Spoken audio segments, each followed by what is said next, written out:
You don't start by lying to the world. You start by lying to yourself. Quiet lies, soft lies, lies that feel like warmth when everything else feels cold. You tell yourself you're fine. You tell yourself this is temporary. You tell yourself you can handle it. But the truth is simpler and darker. You lie because you're afraid of what you actually are, and even more afraid of what you might become if you stop pretending.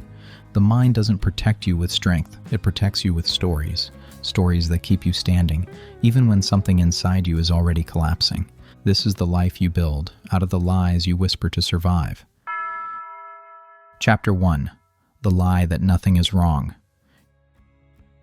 You feel it before you can explain it. A heaviness, a thinning of your patience, a quiet distance between you and the person you were supposed to be, but you tell yourself nothing is wrong.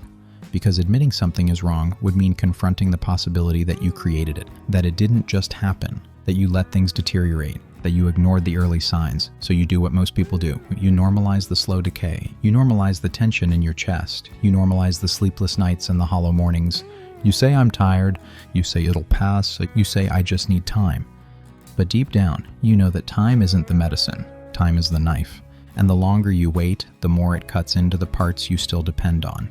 You don't want to admit the truth. You've been living in a life that doesn't match the person inside you, and the weight you feel is the shape of that contradiction.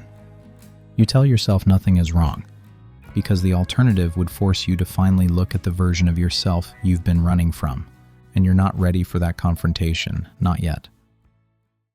Chapter 2.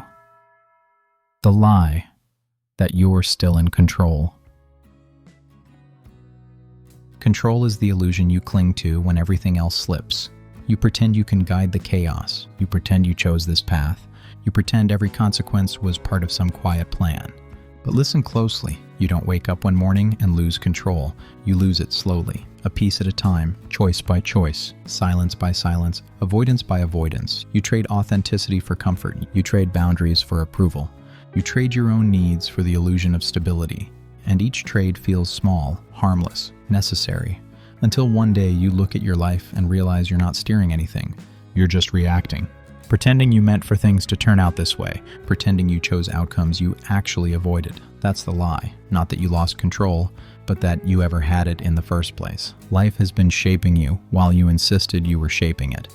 Your fears have been making decisions you thought were your own. Your insecurities have been choosing your relationships, your work, your habits, all while you claimed ownership. The truth is difficult. You aren't the architect. You're the aftermath. You don't control your life. You control your reaction to the version of it you've already created. And even that slips when the lies catch up. Chapter 3. The lie that you've moved on.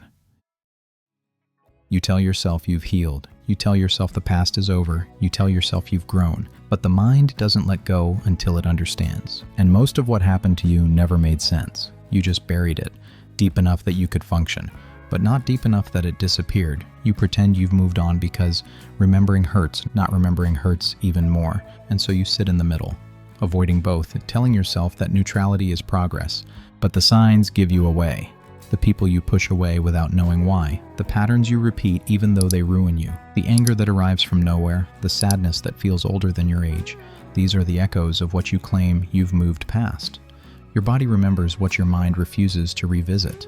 Your reactions reveal truths you haven't admitted. You're not healed, you're just skilled at pretending. Enough to convince others, enough to keep your life moving, but never enough to silence the parts of you that still bleed when touched. You don't move on by forgetting. You move on by understanding. And deep down you know you never did. You simply found a way to live with the wound and stop calling it a wound. That's the lie that you're done with something that still owns you on the inside. Chapter 4. The lie that you're strong enough. Strength doesn't mean endurance. It doesn't mean carrying everything quietly. It doesn't mean pretending nothing affects you. Yet that's the version you sell to yourself. You call it strength, but it's avoidance. You call it discipline, but it's denial. You call it resilience, but it's a slow erosion of your internal world. You think you're strong because you don't break. But not breaking isn't strength. It's suppression. It's tension. It's a constant clenching of your emotional muscles until they grow numb. And numbness isn't power. It's exhaustion disguised as courage. You tell yourself you can handle everything alone, but isolation is not a sign of strength. It's a symptom of fear, a fear that if anyone saw the real state of your mind, they would treat you differently, judge you, pity you, or worse. Mirror the truth back to you, so you hide, you grind, you survive. You call it strength, so you don't have to admit you feel fragile. But strength isn't the absence of fragility, it's the awareness of it. And deep down, you know something you don't want to say aloud. You're not strong enough. You're simply used to being overwhelmed. There's a difference, a quiet, dangerous difference. Chapter 5. The lie that you'll fix everything. Eventually.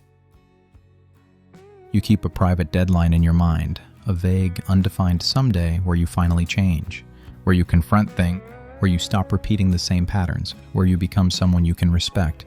Eventually is the lie that keeps you alive. It sedates you. It convinces you that inaction is safe, that delay isn't destruction, that waiting isn't wasting, but eventually never arrives, because it was never a date. It was an escape hatch, a psychological loophole, a way to avoid the discomfort of truth without facing the punishment of guilt. You tell yourself you'll start tomorrow. You tell yourself the timing isn't right. You tell yourself you're preparing, but you're not preparing. You're postponing. You're stretching the distance between who you are and who you claim you'll become. And that distance becomes a life, your life. The tragedy isn't that you lied, it's that you believed it. You believed you had endless tomorrows to rebuild yourself, to confront your damage, to rewrite your direction. But life is made of todays, and you've spent most of them dreaming about a future version of yourself, instead of becoming him.